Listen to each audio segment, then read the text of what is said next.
मजबूती के साथ और ऊर्जा के साथ आदरणीय मुख्यमंत्री श्री नीतीश कुमार जी के नेतृत्व में, श्री सम्राट चौधरी जी के नेतृत्व में हम उसको पूरा करेंगे। इतना जरूर मीडिया के मित्रों के माध्यम से बिहार की जनता को कहना चाहता हूं कि आप सब लोगों का जो आशीर्वाद और विश्वास मिला है, उस आशीर्वाद और विश्वास के कारण आदरणीय मुख्यमंत्री जी तो सब चीजों की मॉनिटरिंग कर ही रहे हैं, करेंगे। लेकिन मैं भी जिस लगन, परिश्रम और मेहनत के साथ काम करता था, उससे दुगने परिश्रम और मेहनत के साथ राज्य की स्वास्थ्य सेवाओं को बेहतर करने के लिए काम करूंगा। कुछ महत्वपूर्ण कार्य जो हमको शीघ्र संपन्न करने हैं, उसके बारे में आपको बताना चाहता हूं, आपके माध्यम से राज्य की जनता को अवगत कराना चाहता हूं। हमारे लिए सबसे बड़ा जो काम है वो रिक्तियों को भरने का है।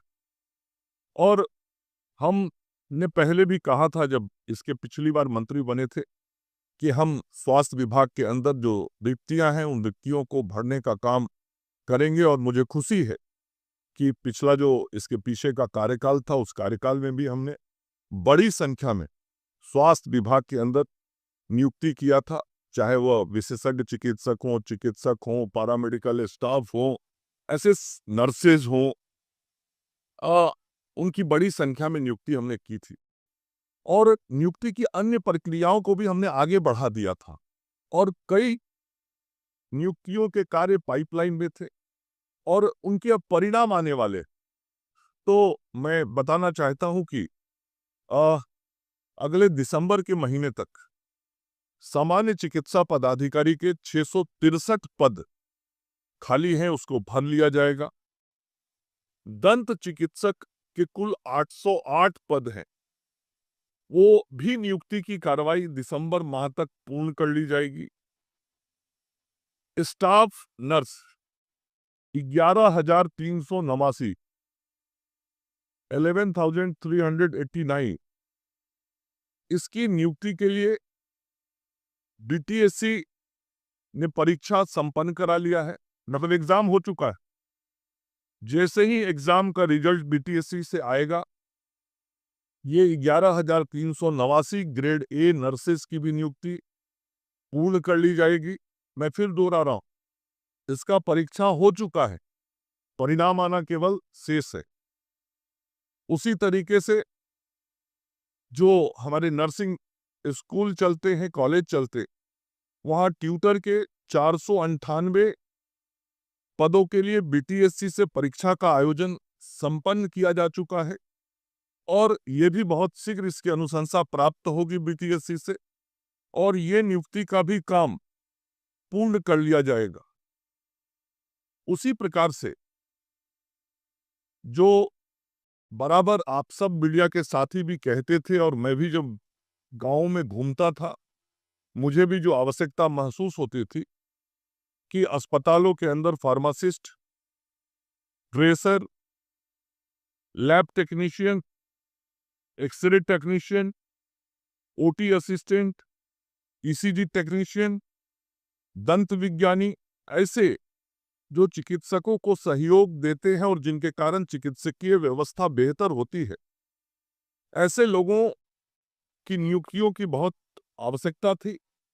और ये सारा काम हमने पिछले कार्यकाल में किया था, और उसी का परिणाम है कि फार्मासिस्ट के 2473, ट्रेसर के 3326, लैब टेक्नीशियन के 2969, 2969, एक्सरे टेक्नीशियन के 1232, ओटी असिस्टेंट के 1683, ईसीजी टेक्नीशियन के 242 और दंत विज्ञानी के 702, अर्थात कुल 12,627, 12,627 ये जो पद हैं, जिनकी बहुत जरूरत अस्पतालों में होती है, इनका भी परीक्षा संपन्न हो चुका है। ये जो पिछले कार्यकाल में हम लगातार प्रयास किए थे, तो जितनी नियुक्तियां बड़े पैमाने पर हमने की थी वो की थी। उसके अलावा ये सारे काम संपन्न हो चुके हैं, और ये भी परीक्षा पूर्ण हो चुका है। तो बीटीएससी से इसका भी सारा जो ये नियुक्ति के लिए परीक्षा होता है वो बिहार तकनीकी सेवा आयोग के माध्यम से होता है। तो बीटीएससी से इसका भी परिणाम आते ही ये नियुक्ति का कार्य पूरा हो जाएगा। इसका मतलब ये हुआ, मैं यदि उसको कंक्लूड करूं कि अति शीघ्र जो नियुक्तियां होने वाली है, जिनके या तो परीक्षा संपन्न हो गए हैं या कार्रवाई लगभग पूर्ण हो गई है, 12,627 ये हमारे विभिन्न पदों पर विभिन्न दायित्वों पे जो पैरामेडिकल स्टाफ है वो होंगे। उसके अलावा 11,389 ये ग्रेड ए नर्स होंगी, मतलब ये लगभग संख्या 24,000 की हुई। ट्यूटर 498, तो 24,500 करीब हुआ। दंत चिकित्सक पदाधिकारी 808, तो इसका मतलब 25,300 हुआ। और सामान्य चिकित्सा पदाधिकारी 663, मतलब लगभग 26,000 से अधिक पदों पे नियुक्ति की कार्रवाई अंतिम चरण में है, या तो नियुक्ति होने वाली है या परीक्षा का परिणाम प्रकाशित होने वाला है। बाकी सारी प्रक्रियाएं पूर्ण कर ली गई हैं और यह मानव बल जब गांव के अस्पतालों तक पहुंचेगा तो और ताकत बढ़ेगी। ये तो मैंने बताया जो विभाग के तरफ से हो रहा है। हम सब लोग जो काम करते हैं उसमें राष्ट्रीय स्वास्थ्य मिशन का बड़ा रोल है और एनएचएम के माध्यम से भी मानव बल की नियुक्ति का कार्य किया जाता है। एनएचएम के माध्यम से अगले 4 महीने में जो नियुक्ति की प्रक्रिया पूर्ण होगी वो मैं आपको बताना चाहता हूं। 220 नेत्र सहायक, 1504 आयुष चिकित्सा पदाधिकारी और 5,006 एएनएम। 3,000 से मुझे याद है 3,000 से ज्यादा था, 3600। और अब ये उसमें से कुछ वेटिंग लिस्ट में नाम था, तो इसमें से जो स्पेशलिस्ट डॉक्टर हैं उनके 36, सामान्य चिकित्सा पदाधिकारी के 449 और 216 कम्युनिटी हेल्थ ऑफिसर सीएचओ, ये 1 महीने में ये पूर्ण कर लिया जाए। तो कुल मिला के एनएचएम के माध्यम से भी राज्य स्वास्थ्य समिति के द्वारा लगभग 7600, 7,600 विभिन्न पदों पे नियुक्ति की कार्रवाई ये अगले 1 महीने से लेकर 4 महीने के अंदर पूर्ण कर ली जाएगी। तो 26,000 पहले हुआ और 6,700 ये, तो कुल मिला के जो नया रिक्रूटमेंट अगले कुछ महीनों में हो जाएगा उसकी संख्या हो गई, मैंने इसलिए एक अलग अलग करके आपको बताया है, लगभग 32,700। तो ये मानव बल जब अस्पताल में पहुंचेगा तो और बेहतर स्थिति हो पाएगी। ये हमारी प्राथमिकता है। हमारी प्राथमिकता में आयुष भी है, क्योंकि आदरणीय प्रधानमंत्री नरेंद्र मोदी जी और माननीय मुख्यमंत्री श्री नीतीश कुमार जी सदैव कहते कि आयुर्वेद हो, होम्योपैथ हो, यूनानी हो, इन सभी चिकित्सा पद्धतियों के माध्यम से लोगों को, चूंकि आयुर्वेद हमारे देश की पुरानी चिकित्सा पद्धति है, इसको विकसित करना है और इसके लिए भारत की सरकार लगातार सहयोग कर रही है, आयुष मंत्रालय सहयोग कर रहा है। तो पटना में 50 बेड का नवाब मंजिल में एक हॉस्पिटल उसके लिए बन चुका है। 7 जिला और है, दरभंगा, मधुबनी, बेगूसराय, गयाजी, सिवान, गोपालगंज और मोतिहारी, जहां 15-15 करोड़ की लागत से 7 जगहों पे ये आयुष के 50 अस्पताल बनने हैं और 10 बेड का अस्पताल अररिया, बांका और मधुबनी में ये 7-7 करोड़ रुपए की लागत से बनने वाला है। पहले सभी अस्पतालों में आंख के जांच की सुविधा नहीं थी।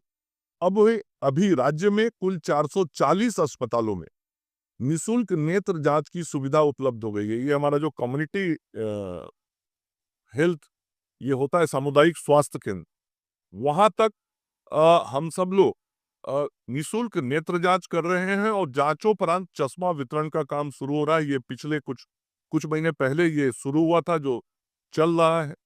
जीविका दीदियों के माध्यम से अस्पतालों में भोजन की व्यवस्था बेहतर हो, इसके लिए लगातार हम लोग क्रमवार आगे बढ़ रहे हैं। पहले मेडिकल कॉलेज में हम लोगों ने किया, फिर डिस्ट्रिक्ट हॉस्पिटल में किया, फिर अनुमंडल अस्पताल में किया, अब हम लोग सामुदायिक स्वास्थ्य केंद्र की ओर बढ़ रहे हैं और जीविका दीदियों के माध्यम से वहाँ पे मरीजों को बेहतर भोजन सुविधा मिले, उसका भी काम कर रहे हैं। अ, अभी नए 3 मेडिकल कॉलेज हॉस्पिटल लगभग बनके तैयार होने वाले हैं। भोजपुर और वैशाली ये अगले मार्च तक पूरा हो जाएगा और सिवान में अगले मार्च तक ओपीडी की सुविधा शुरू हो जाएगी और पूरी तरीके से वो दिसंबर महीने 2026 के दिसंबर तक बन के पूर्ण होगा।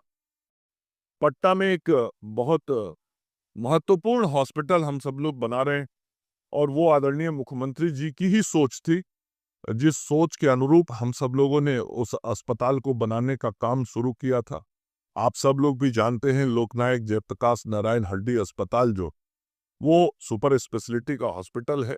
वहाँ ट्रॉमा सेंटर भी पिछले कार्यकाल में हम लोगों ने बनाया और अभी वहाँ पे 400 बेड का हॉस्पिटल बन रहा है जो 215 करोड़ की लागत से बन रहा है। ये अस्पताल भी अगले 3 महीने में बन के तैयार हो जाएगा और इस अस्पताल की विशेषता ये है कि पूरे भारत का ऑर्थो का ये सबसे बड़ा अस्पताल होगा।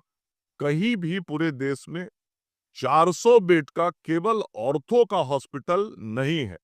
जैसे मुजफ्फरपुर में हमने 100 बेड का पीकू बनाया था, आप लोग को याद होगा 2019 की घटना के बाद, और 100 बेड का पीकू कहीं देश में नहीं।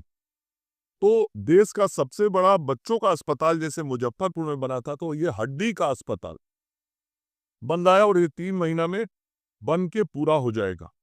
हम सब लोगों का प्रयास रहा है कि हम सब लोग गांव तक की व्यवस्थाओं को ठीक करें और गांव तक की व्यवस्थाओं को ठीक करने के लिए हम सब लोगों ने विभिन्न स्तर पे अस्पताल बनाना, वहाँ नर्स नियुक्त करना, वहाँ सीएचओ नियुक्त करना, जिस स्तर पे चिकित्सक भेजने हैं, आयुष चिकित्सक भेजने हैं, वो सब काम हम सब लोगों ने शुरू किया है। और अभी अगले 3 महीने में मैं कोई लंबा कार्य योजना तो बहुत है, कुल 925 योजनाओं का शिलान्यास हमने इस वर्ष किया था, इस साल में माननीय मुख्यमंत्री जी ने और हमने। तो ये शिलान्यास जो हुए थे, इसमें से 610 हेल्थ एंड वेलनेस सेंटर ये पंचायतों के अंदर, पहले तो अस्पताल पटना में बुरा हाल रहता था 20 साल पहले, लेकिन आज पंचायतों में भी नए अस्पताल, नई सुविधाएं और नई व्यवस्थाएं दिख रही हैं और उस पर पूरा फोकस है माननीय प्रधानमंत्री जी और मुख्यमंत्री जी का, भारत की सरकार की तरफ से और राज्य की सरकार की तरफ से। ये ज्यादा से ज्यादा स्वास्थ्य व्यवस्थाओं का विस्तार गांव और पंचायतों तक हो, इसके लिए हम लोग इस काम को कर रहे हैं।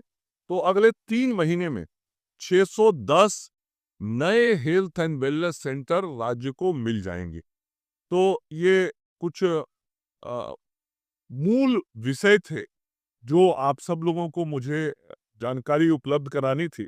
इसके अलावा भी ये विभाग बहुत बड़ा विभाग है, जनता से जुड़ा विभाग है, जनसेवा का विभाग है। हम विभिन्न काम करते हैं।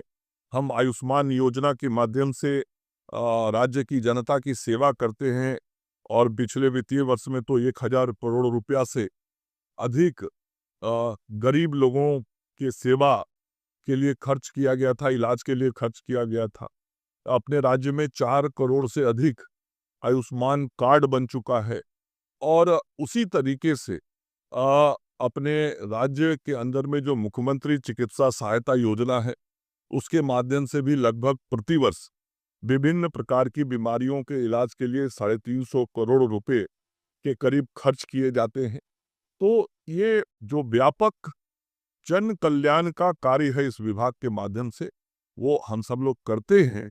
और आज आप सब मीडिया के मित्रों को जरूर फिर से इस बात का विश्वास दिलाता हूं आपके माध्यम से राज्य की जनता को कि जिस परिश्रम और उत्साह से हम सब लोग पिछले कार्यकाल में काम करते रहे हैं, इस बार जिस तरीके से जनता ने अपना जनादेश दिया है, हम दुगनी ताकत और दुगने उत्साह के साथ काम करेंगे।